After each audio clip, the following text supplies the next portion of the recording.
Good morning. Back at Baking Soda Central, we were talking about gargling and using baking soda during the Spanish flu. What has happened since then? Well, it continued to have a strong hold in the way people approach their flus and colds. On the back of the box of baking soda, bicarbonate, cow Brent continued to say gargle.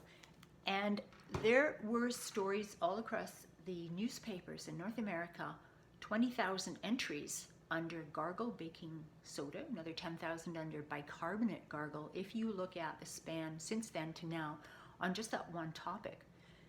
So what about during our COVID period? I don't know if you remember that in March and April, there was a story circulating on Facebook recommending a remedy, came from all around the world in different languages, and it was recommending a hot tea with the baking soda and with lemon. Now this story must have circulated out of traditions or know-how from people that has been gathered over the last century, because we all haven't had lemons. Baking soda's been around for 170 years, but it's coming from some tradition. So you would think, well, let's check that out. That's a fabulous idea, you know? It's directing it right on the throat. What's the power in this? But instead what happened is the fact checkers and mythbusters took the story and unanimously trashed it. The really worrying thing is that people don't even seem to look at what the fact checkers give as their background, as their argument. They just simply say, Mythbusters said it, and that's good enough. But you know, we are intelligent humans and we're checking this stuff.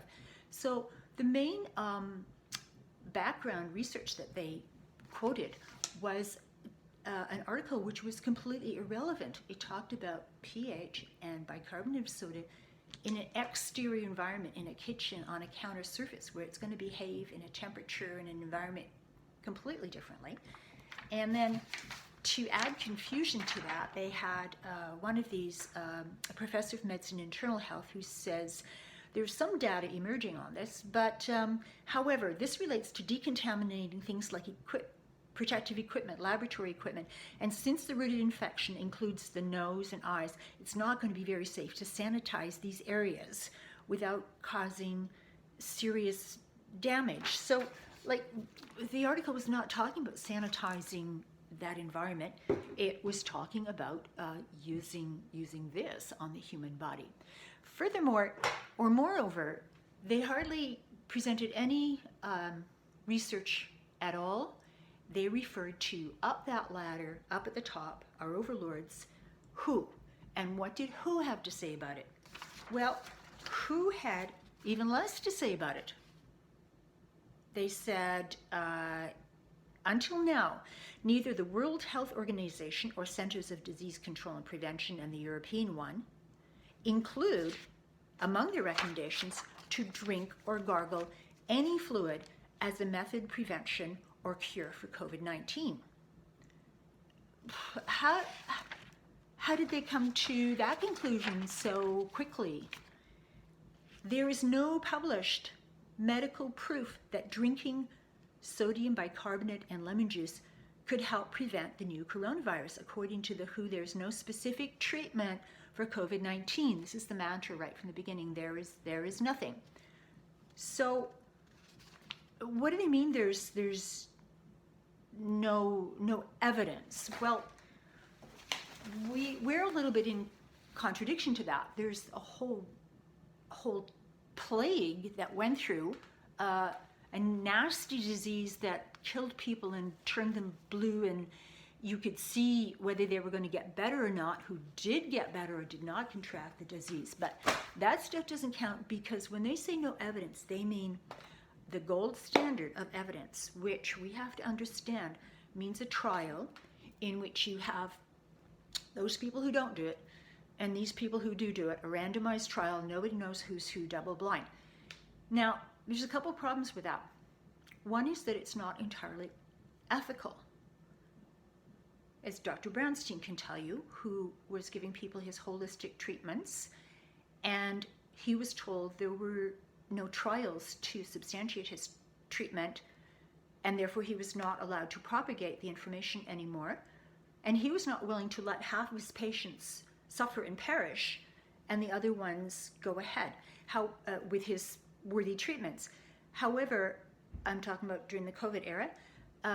However, if WHO wants the real trial in 1920, at the bidding of Dr. Eli Madden Davidson, who were doctors who had been promoting alkalis, who said, let's do a trial because they'd seen the radical improvements of their patients when they were doing bicarbonate of soda or potassium, calcium, other alkalis. So they did this trial at the University of Cincinnati because they were fortunate enough to have a third wave of the pandemic go through, and they had patients in their hospital. So they divided them up, and half of them they gave the treatment of the alkalis, primarily the bicarbonate of soda, and half they didn't. And they kept notes, and they went, and they went, because they actually could see in front of their eyes sometimes the recovery of someone that they gave the bicarb to intravenously. And at the end of that, they had their data. Now, I don't know if you're a widow and you can sue for your husband having got the placebo, but if WHO wants a trial, I can send them a copy of that. Now, the other problem with this that you're probably aware of is that whatever. If you did a trial, there's a bit of money setting that up. I mean, they could just say, hey, Spain, you do the bicarb, and Italy, you don't do it, because we've had, since that where supposedly data is emerging, and they've had a whole year to get this trial going, they haven't done it. So why not? Now, when they say that there is no evidence, this is kind of like saying we have no evidence that there is a banana in here. Yep, that's it, folks. No proof. Because you have to, in their view, you have to do the trial and then you've got the proof, which they are not interested in doing. So you have to ask, what's going on here? Why are they not interested in doing a really obvious, compelling study on something that has a history and has a present day following, or could be following, to negate the presence of a virus in our throat? However, since then, since March and April, this is a story that is not really repressible because there's just too much logic to it, and there are studies, independent studies, of things that people are looking at as a gargle because it comes out of their tradition, it comes out of logic or products that have been around. So our next episode, we're going to look at a bunch of different ideas and some stories that are coming out.